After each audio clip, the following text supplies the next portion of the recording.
ये देखो बॉक्स वाला क्वेश्चन है बच्चों, बहुत ही आसान है। देखने में लग रहा होगा बहुत ही खतरनाक है, लेकिन खतरनाक नहीं, तो बहुत ही आसान होता है। देखो सबसे पहले हम यहाँ पर देखेंगे फर्स्ट टर्म, सेकेंड टर्म और ये थर्ड टर्म है। ये फर्स्ट टर्म है, सेकेंड टर्म है, थर्ड टर्म है। ये फर्स्ट टर्म है, सेकेंड टर्म है, थर्ड टर्म है, फोर्थ टर्म है। ये फर्स्ट टर्म है, सेकेंड टर्म है, थर्ड टर्म है, फोर्थ टर्म है। फोर्थ क्वेश्चन में ये फर्स्ट टर्म है, सेकेंड टर्म है, थर्ड टर्म है, फोर्थ टर्म है, फिफ्थ टर्म है, सिक्स टर्म है।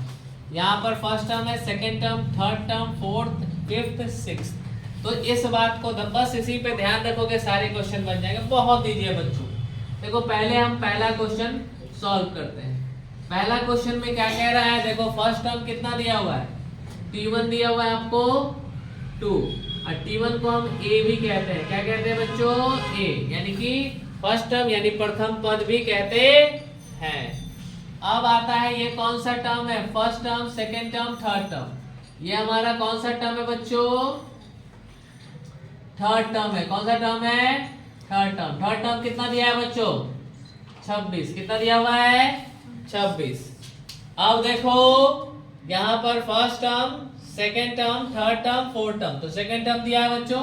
चलो पहले पहला क्वेश्चन बनाते हैं। ओके ठीक है, फिर से ध्यान दो बच्चों कि इसमें फर्स्ट टर्म कितना दिया हुआ है बच्चों, 2।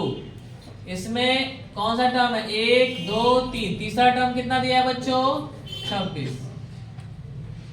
आप जानते हैं कि थर्ड टर्म को क्या लिख सकते हैं, a प्लस 2d, है ना। a plus 2d is equal to कितना होगा, 26। a का मान कितना दिया है आपको, a का मान दिया है 2 प्लस 2d इजिकल टू 26। इस 2 को उधर भेजते हैं, तो 2d इजिकल टू कितना हो जाएगा बच्चों, 26 माइनस 2, यानी 2d बराबर कितना हो जाएगा बच्चों, 24। 2 के पारा में कितना बार में, 12 बार में। d का मान कितना आ गया बच्चों, 12। कितना आ गया, 12। d का मान कितना है बच्चों, 12। अब क्या करते हैं, हमको कौन सा टर्म निकालना है, ब्लैंक पढ़ना है। तो ब्लैंक कौन से टर्म में आ रहा है बच्चों, दूसरे टर्म में। तो t2 का फॉर्मूला क्या होगा बच्चों, a प्लस d। हम जानते हैं कि जितना भी टर्म होगा उससे एक कम d होता है, ठीक है ना बच्चों। तो 2, a का वैल्यू 2 दिया हुआ है और d का वैल्यू 12, कुल मिलाकर कितना हो जाएगा 14। यानी इस ब्लैंक में हम कितना भरेंगे बच्चों, 14। क्या भरेंगे, 14।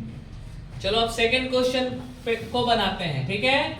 सेकंड क्वेश्चन में क्या दिया है बच्चों, देखो यहाँ पर first term, second term. Second term क्या दिया है बच्चों, 13। तो इसे क्या लिखते हैं सेकंड टर्म को बच्चों, a plus d is equal to कितना, 13। इस बात को याद रखेंगे बच्चों, इस बात को आप अच्छे से ध्यान रखेंगे कि फर्स्ट टर्म को हम a लिखते हैं, सेकेंड टर्म को हम क्या लिखते हैं, a प्लस d लिखते हैं, थर्ड टर्म को क्या लिखते हैं, a प्लस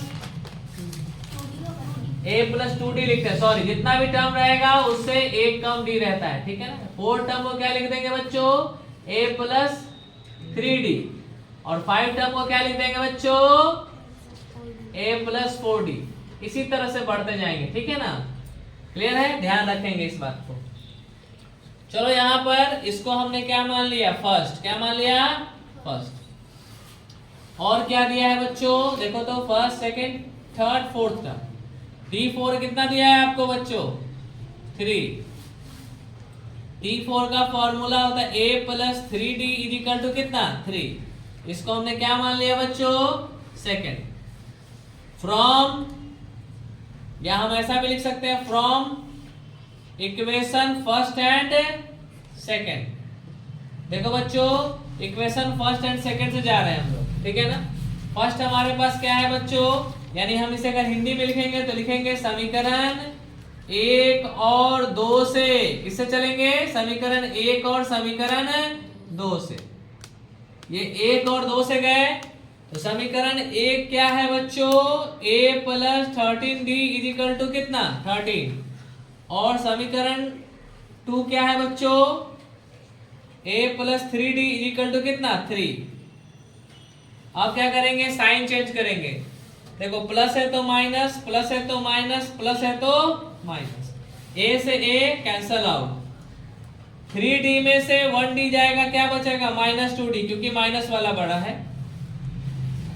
13d में से 3 गया, कितना बचेगा बच्चों 10d, 10 बचेगा क्योंकि प्लस वाला बड़ा है।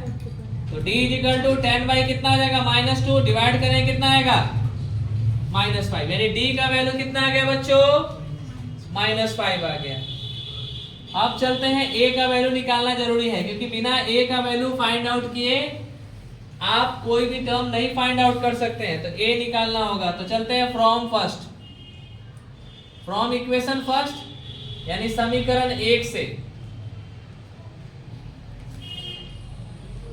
समीकरण 1 आपके पास कितना है बच्चों, a plus D is equal to कितना 13, a का वैल्यू कितना है बच्चों -5 प्लस d का d इज इक्वल टू कितना 13। अब ऐसा करते हैं बच्चों हम लोग, सॉरी गलती लिख दिए, देखिए यहाँ पर a का a छोड़ देते हैं, d का वैल्यू कितना है -5, इसको उधर भेजेंगे तो a का वैल्यू कितना हो जाएगा बच्चों 13, माइनस उधर जाएगा तो क्या हो जाएगा प्लस। तो a का वैल्यू कितना आ गया बच्चों 18 आ गया, क्या आ गया 18। अब मुझे यहां से कौन सा टर्म निकालना है बच्चों, ये देखो फर्स्ट टर्म और थर्ड टर्म। तो फर्स्ट टर्म तो भाई a होता है, तो a कितना हो जाएगा 18। और कौन सा टर्म निकालना है हमको बच्चों, इसमें थर्ड टर्म निकालना है। तो थर्ड टर्म a प्लस क्या होता है 2d, a कितना दिया है बच्चों 18 और 2d का वैल्यू कितना है, d का वैल्यू हमने यहाँ निकाला है -5। तो कितना हो जाएगा बच्चों 18 और 5 टू जा 10, कितना आ जाएगा यहाँ पर आ जाएगा आपको 8। तो थर्ड टर्म कितना आ गया बच्चों 8। तो फर्स्ट टर्म आया आपको 18 और थर्ड टर्म कितना आया बच्चों 8 आया, क्या आया 8। समझ में आया।